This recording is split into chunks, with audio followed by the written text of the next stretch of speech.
Good morning. Welcome back to the Voodoo Garden. My name is Ray. I am the host of the Voodoo Garden. Today's episode is going to focus on maintenance and decisions that we need to make when we're growing plants inside. One of the hardest decisions that I ever have to do when I'm gardening inside is to decide which plants stay and which ones don't stay. Because as a lot of you gardening fans know, if you keep everything that you grow, apparently there's not going to be any room for you. I mean, that's just how it's going to go.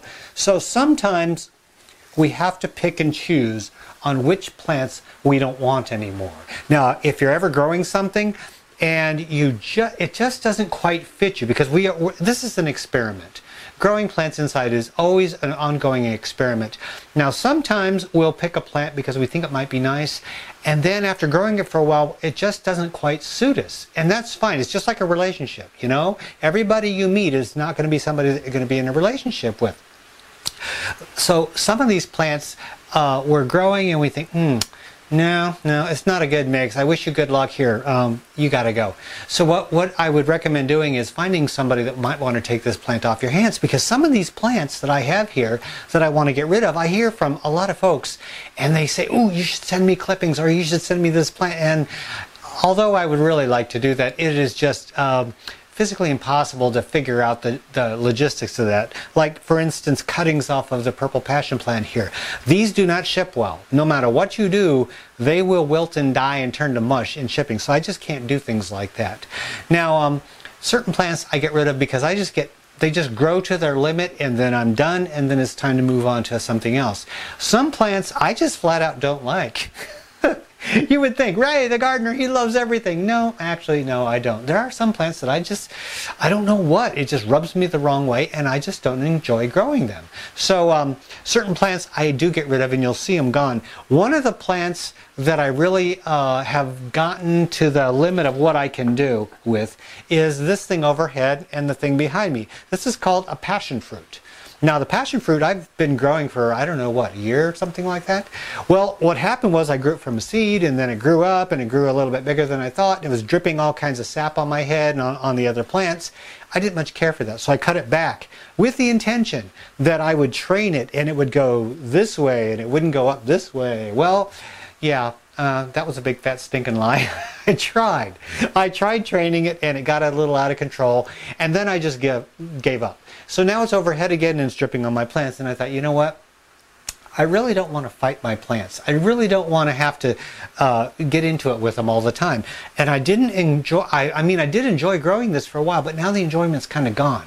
So what I'm going to be doing after this episode's over is I'm going to be snipping off the vines, taking the pot out, getting rid of the plant, reusing the soil, because I always reuse my soil. Because when you use soil, some folks think of it as after growing your plants in it a while, you use up the soil. I think of it as if you take care of the soil after growing your plants in it a while, you've actually built up the soil. So it's an investment for me. This soil is better than it was when I first started this plant years ago. So I'm going to definitely save this soil and reuse it for something, recycle it. Now, the plant itself is going to go out into the compost pile, and I'm going to compost it because I just don't need it anymore. The reason I want to do this is because the sweet drops of sugary sap that drop on here aren't attracted to bacteria and fungus. And the last thing I need going on here, the last thing we need going on our plants, is any kind of a fungus that's going to harm our plants. So I'm going to be getting rid of that. It just wasn't a good thing for the Voodoo Garden. You know what I'm talking about? And also, another thing I wanted to mention is that this monster that I featured in last episode, this is a Coleus, and it's grown a little bit taller than most people would grow a Coleus. And some folks were a little bit surprised. They said, ooh, it's a little spindly. Well, actually, no. And one of the persons that said that, I asked her, well, did you watch the video? And she said, no. And I thought, well, why are you even commenting? You didn't even watch the video. You don't even know what I'm doing here. So I don't understand the mindset of that. I've been training this to grow up to be a tree because I've grown Coleus bushy before, and that got kind of old for me. I enjoyed it, but I wanted to see if there's anything else I could possibly do with this plant that would make it interesting before I got rid of it.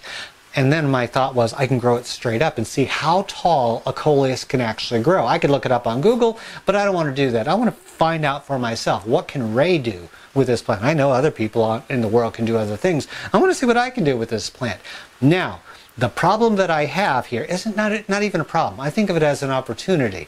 The opportunity that I have here, see how I spin that word, is that if you're going to grow a plant to be a giant, and some folks like to do that, they like to see how big they can grow a plant. And that's what I'm doing this for. I'm not trying to push it out of the way. This is an arrowhead plant that I got as a little tiny plant. And I've grown it to about as big as it's possibly going to get into this pot. It's kind of slowing down now. Same thing happened with this Coleus. It was getting big, it was growing fast, and then I noticed after last episode, I keep wanting to say last week, but it was 2 weeks ago. Last episode I noticed it stopped growing. And I looked even closer, I noticed that it's starting to put out little flower buds.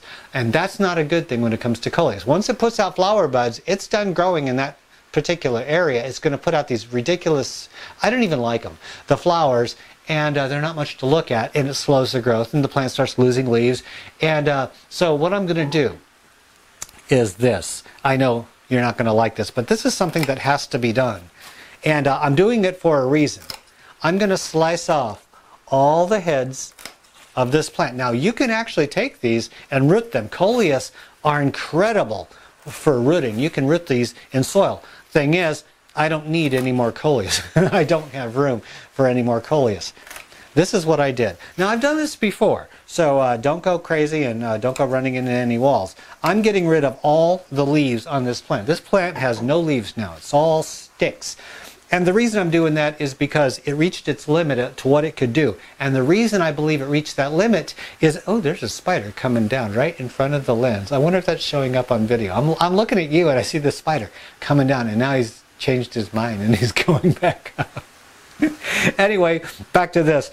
I need to transplant this into a bigger pot because I believe, this is my theory, that the pot isn't big enough to allow the roots to go out far enough to support such a big plant, and it might have caused it to start flowering.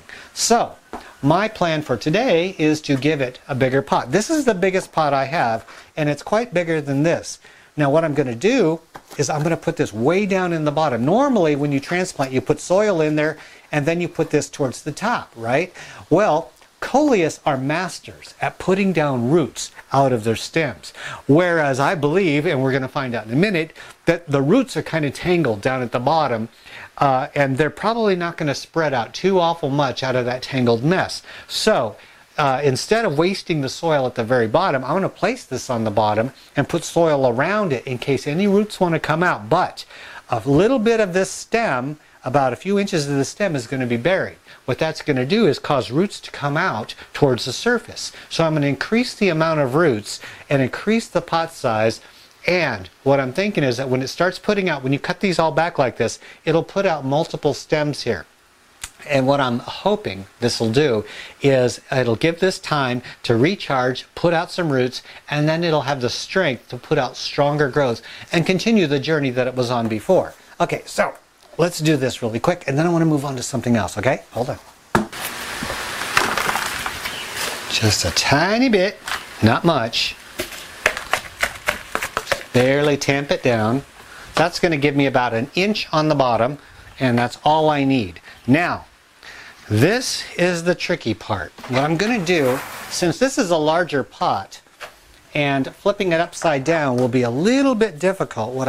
Actually, I don't think it'll be that difficult at all. I should have more faith in myself. When pots get really big, I'm kind of afraid that they're going to just fall out and I won't be able to handle it. You know what? Let's give it a shot, okay? Now what I'm going to do is set this aside, turn this, everybody cross your fingers, and let's hope that this turns out the way that we want it to. I support it with my hand, and then I'm going to just flip it upside down over the pot of soil, because some soil is going to fall out. That's natural. Now the trick is, I have to squeeze this pot to loosen the roots as I do this. And I have to have the strength in my left hand to hold this. Keep crossing your fingers. Don't anybody uncross. Oh. Thank you. I appreciate your help. Okay, that was a little dramatic. Okay, now what we're going to do is start bringing in the soil around it. Now I want you to take a look at the nodes, because if you're going to grow a Coleus, maybe this will help you in the future. Okay, this is embarrassing. I was talking up a storm, and I added the dirt in here, and then when I was done, I was going to move the camera, and I realized the camera wasn't even on. I suck. I fail so terribly at this. Okay, but what I was saying that you didn't hear, when I was putting in the soil, I had the root ball down in there, and I was adding the soil, and I was mentioning that Coleus have all these little bumps. You'll see little tiny bumps all along the stem, and usually it's at the leaf junctions where you see the most of them. You'll see these little tiny bumps, and what those bumps are areas, and sometimes it'll be underneath here. Those are areas where the roots will come out the strongest. If you bury a Coleus stem, roots will come out here and there, but they're heaviest wherever those bumps are. So if you want to grow a plant and you want to keep it small, keep it in a smaller pot. That's fine. And if you want to grow plants even bigger, this is what I recommend doing. You put them in a larger pot. You bury the stems a bit. Now, that's not for every plant. See, this is not advice for every single plant you own. That isn't going to work. There is no cookie cutter advice for every single plant that you're ever going to grow. Sorry, it doesn't work like that. But for Coleus and peppers and tomatoes, those are the three that do the best as far as I'm concerned, and philodendrons. Philodendrons and pothos. I'll add those to the list. Now when you start burying stems, those plants get bigger and bigger and bigger exponentially. The more you bury them, the bigger they grow. The bigger they grow, the more you bury them, the bigger they grow, until finally you have to move out of your house because it gets really scary when they get that big. Now, let's get back to the Coleus. I buried a lot of the stems. Now what that's going to do is it's going to allow, like I said, new roots to come out towards the surface. And I just used up the last of my potting soil, so I'm going to have to go get more. But I wanted to talk to you a little bit about potting soil. Hold on a second. I just, literally, all I wanted to show you was me putting in the soil, and since I really screwed that up, I'm sorry I brought you in so close. I wanted to show you me burying the stems. So let's back up, and I'm going to tell you a little bit about potting soil, and this is definitely going to help you in your indoor growing.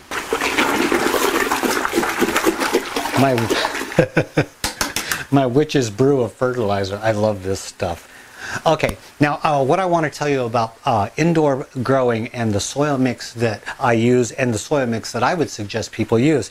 It takes nothing specific. Anybody that's giving you all of these weird recipes and all of these do's and don'ts and what you absolutely have to do, that's just really a whole bunch of nonsense, because the fact of the matter is indoor gardening is really no different than the fundamentals of outdoor gardening. Whether it's tropical plants, tomatoes, peppers, no matter what you're going to grow, the fundamentals are always the same. These plants used to be outdoor plants somewhere back in time, and they were grown with the exact same fundamentals as outdoor plants. Now, when I'm talking about fundamentals, what I mean is I don't mention the type of potting soil that I get, because it doesn't matter. I get what's on sale. Yeah, I get potting soil, I put it in here, and then potting soil generally isn't that loose, okay? So what I do is I mix it in with a good heavy sprinkling of vermiculite. What that does is the vermiculite is very porous, and it loosens up the soil, and it allows water to go through evenly, and it helps it hold just the right amount of water but drain the extra amount.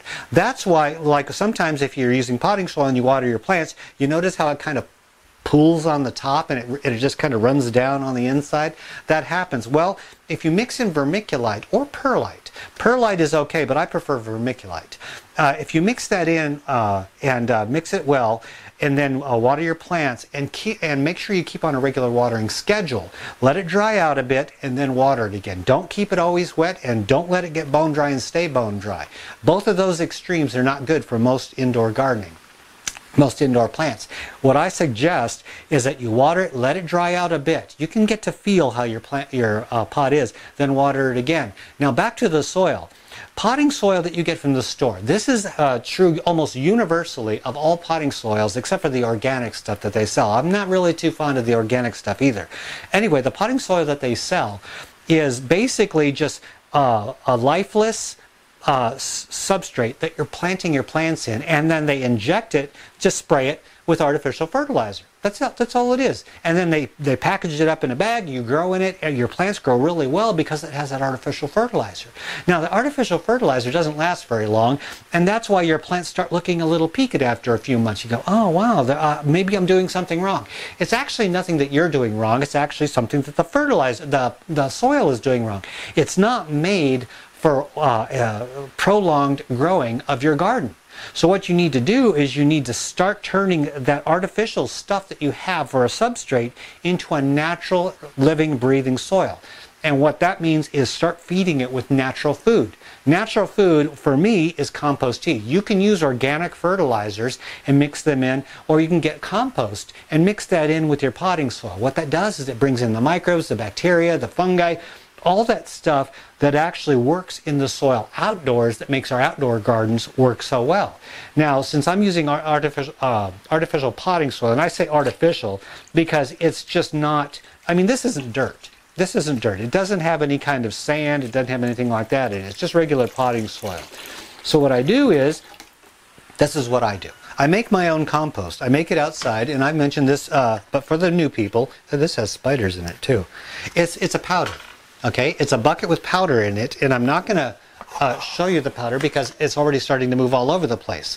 I just take a little cup of this, and it's powdery like flour.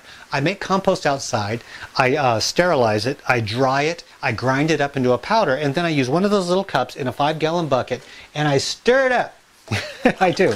I stir it up once a day to make sure it stays oxygenated and stays healthy. What that does is it has all the nutrients in there. It's not a bacteria forming compost tea, it's a nutrient extraction. But setting in this water, it does start building bacteria in there. And because the sterilization does not kill all the bacteria, it just kills the insects, okay? Bacteria are a lot tougher than you think. So I mix that up, and I use this brown liquid. It is actually a brown liquid that's as dark as rich coffee. And what I do is I water my plants with this. So all of the plants that you see in here, they're not growing in potting soil that has all that artificial fertilizer in it. I reuse my potting soil, and one thing I mention is that, you know, when you're growing plants, and I know this tends to be a little bit monotonous with the way that I go on about this, but it's very, very important, I believe, so I want to mention it again. When you plant your plants in potting soil, they grow really well and they start to slow down. Well, if you use an organic fertilizer, and I recommend compost or compost tea, but you can use anything you want. Store-bought organic fertilizers are fine. Artificial fertilizers like Miracle Grow, for instance, not bashing just the name, but things like that because it's the most popular one. If you fertilize with those, they feed the plant, but they don't feed the soil, and the soil stays dead. And eventually, that's a dead-end street for your plants. And so if you turn this dead soil into living, breathing soil, just turn it around, it starts actually doing better. That's why when I save my soil, I do save my soil. Whenever I get rid of a plant, I take it out, but I shake the soil back into here because my soil does not get depleted. It gets built. So every time I reuse my soil, it gets better and better each time.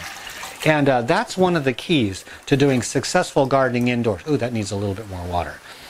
Is to learn how to take care of your soil, and your soil will take care of your plants. That's what I mention outside on my Praxis 55712 channel. When you're growing your garden, that's how I grow things so well.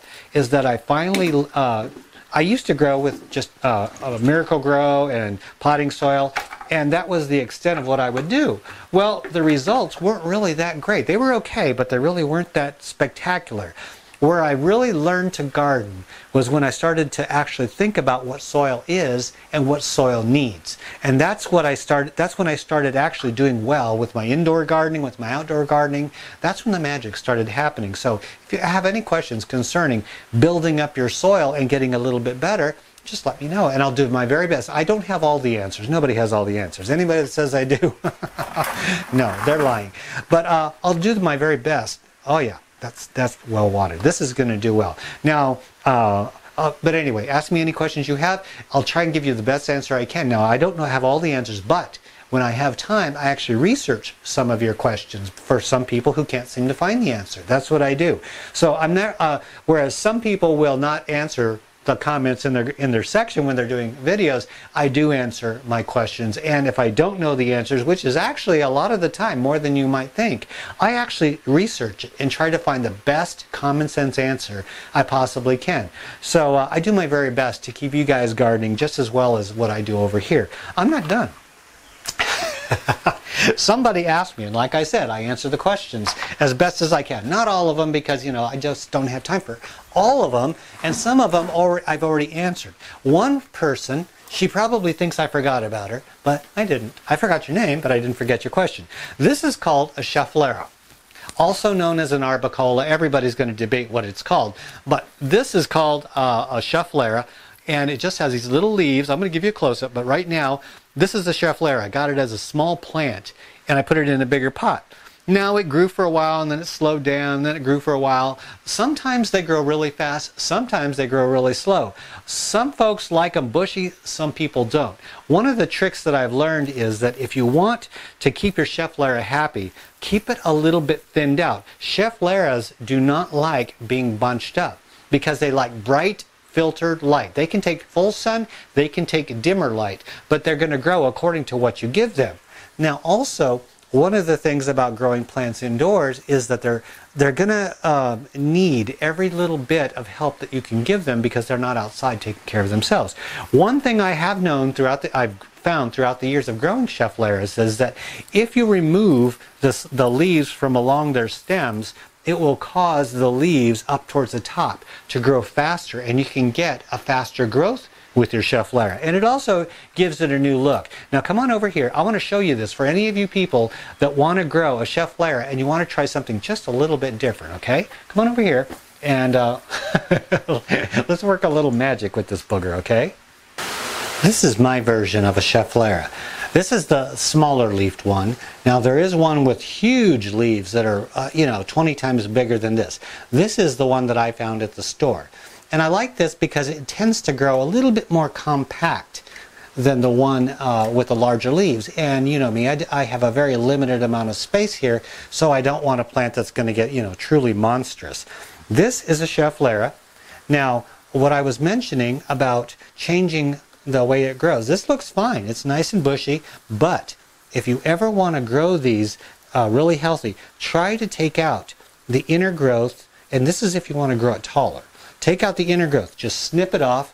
Now hold on a second, let me grab the pruners and I'm going to show you. Look inside and you'll see at the bottom they're going to have new growth coming out. They'll have leaves and they'll also have side branches. Just like any pepper plant, tomato plant, you can snip all that off. Now here's a little tip that I'll give you. If you want to speed things along, you go up to the cluster of leaves right up here, and then from here down, grab your fingers, hold it steady, and don't squeeze too hard. Just go down like this. This does not hurt your plant at all.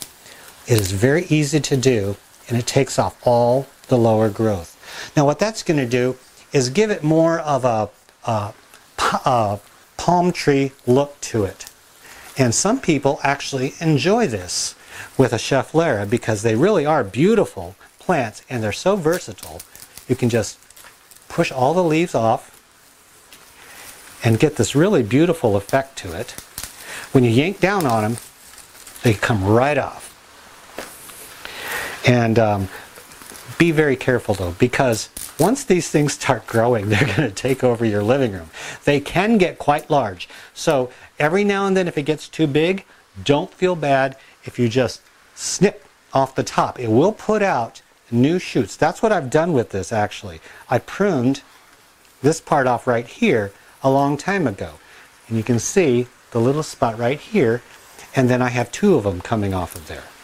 And that's what I'm going to do. When these grow up like that, eventually I'm going to strip the leaves off of that. And it's going to give it this palm tree effect.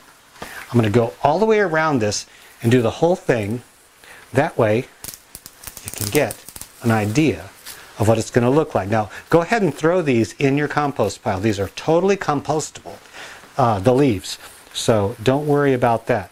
Now, once we get the outer ones done, Just yank them off. You're going to see new starts growing at the base. Now you want to make sure you get those off. Don't go yanking those off because you may yank the whole plant out. And by the way, when you start taking off the leaves, it smells really good. This plant has a good smell to the leaves.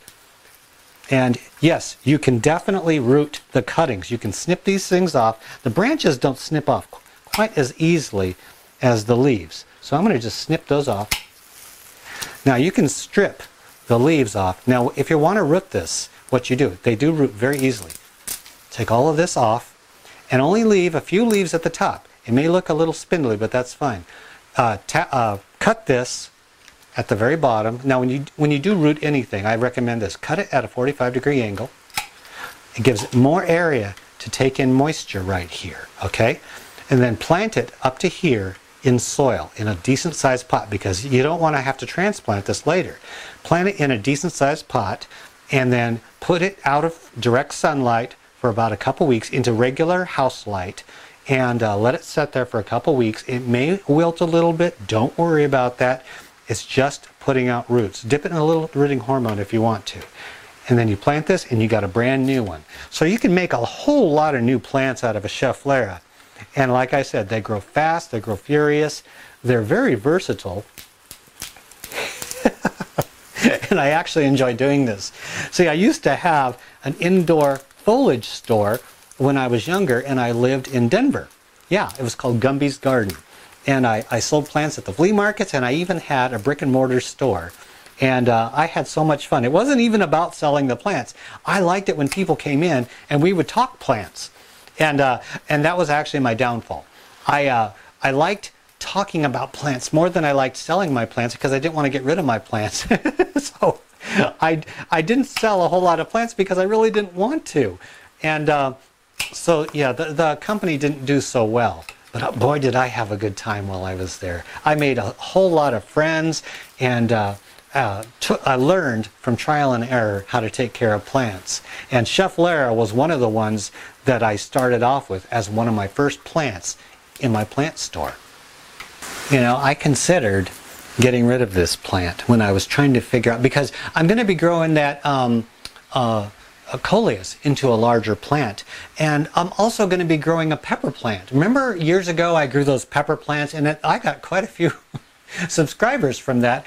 I grew a pepper plant into monsters. One of them was, I think, 6 to 7 feet tall, and one of them was just huge thing you couldn't even get your arms around, indoors. I grew pepper plants like that indoors, and that was when I was really in my stride. Now I decided I want to try things like this again. So I do have a pepper plant that I'm growing, and I don't know what it is, but I'm growing, oh, it's a New Mexico green chili. And I was wondering if I could grow, because I like green chilies. So I thought maybe I'll try that, because I grew a scorpion and I grew a butjalokia, a ghost pepper, to monster sizes. Yet I didn't have the use for the peppers. With the green chilies though, that's a different story. So I want to be growing that a little bit bigger. I'm going to need the room.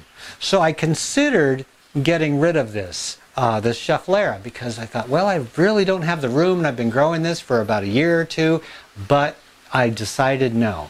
I'm going to keep this, because this has some special meaning to me. This, like I say on my other program, everything outside has this connection to my past. And I'm writing a book about this too.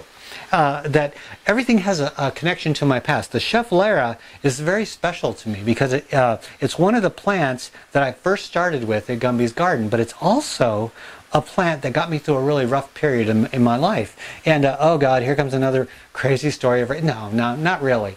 I was indoors, stuck indoors all winter, working behind a counter when I used to have a business. When I started having, not Gumby's Garden, but another business. And I had this little Schefflera that I got as a store warming gift when I first opened my store. And I'm working behind the counter. I'm not being outside. I'm standing behind the counter 14 hours a day, 6 days a week. I was going nuts because I didn't have a life. I had this though, and I was pruning it. And I was tearing off the stems and the leaves, and I was putting them in a bucket. I decided to take all of those leaves off of that, and I chopped them up. I just sat behind the counter between customers, and I chopped them up, used scissors. I put them in a container. I might have told this story before, but if I didn't, here we go. I put it in this box, this metal box that I found in the basement of the store, and I took a whiz on it. I peed all over it because it needed the nitrogen. These were all dried leaves. And I peed on it and I put it in the basement and I made compost over the winter. Yes, I did. It composted beautifully too. In this little box, I composted a Schefflera into compost. It turned, by the time spring came around, it was this crumbly, wonderful stuff. And I know it might disgust you, but that's how compost works. It's a really dirty business. What I did with that compost is I put it into a pot, mixed it in with some potting soil, and I grew a spider plant to record proportions in the store. So I had a spider plant grown in the soil of parts of a plant that helped me get through a really rough time not being able to be outside. So having those plants inside really did help me out. So as much as this Schefflera is kind of dear to me, I think I'm going to keep this and see where it's going to grow. If it gets a little too big for here, what the heck, I'll take it upstairs and grow it in the living room. So that is my little story about a Schefflera, and also this is what it looks like. It's going to get bigger, it's going to continue growing. So if you have any questions, like I mentioned earlier, if you have any questions about growing inside or potting soil, let me know. And the thing with this compost tea, I keep mentioning it, and one of the things that I'm going to be doing in the future is I'm making compost outside out of chicken manure and the bedding from the chickens and from the goats. I'm going to be doing the exact same thing that I did here. I'm going to compost it, dry it, sterilize it, grind it up into powder, and I'm going to do a little bit of a cottage business out of the Voodoo Garden. I'm going to sell little baggies of this at a very low price, and I'm going to help people to grow their plants just like I grow them here. So this isn't really an infomercial because you don't have to get this from me. You know, there's no reason for you to do this. You can do this with any compost. But I like to think that I make compost better than a lot of companies will make compost. So I think my compost is going to be quite superior to that. And like I say, the proof is in what you see. I can say anything I want, but the proof is in what you see. What I'm growing here takes no special ability, takes no special skill, and all it takes is a little bit of common sense and good quality soil and a little bit of light and a little bit of luck. That's all it takes. So anyway, keep tuned for more episodes on growing indoors, on the soil, and then later on, probably around maybe Christmas time, later in the season, I'm going to have the compost done up and I'm going to show you what the results of that is, because it's actually going to be a fun project. I'll be showing that on the Praxis channel, and I'll also be showing it in here because I'm going to be doing some of it outside, some of it inside. So keep tuned to this channel and the Praxis 55712 channel for all your gardening needs. And if you have any questions or comments, post it in the comment section below. I'm always here for you. All right, until the next program, this is Ray and his compostable materials and his potting soil. Thank you for joining me. Until next time, we are out of here. Me and this and this. Yep, that's compost. It smells good. My hands really do smell good. Almost like shampoo, and I don't know why. Why does it smell like shampoo in here?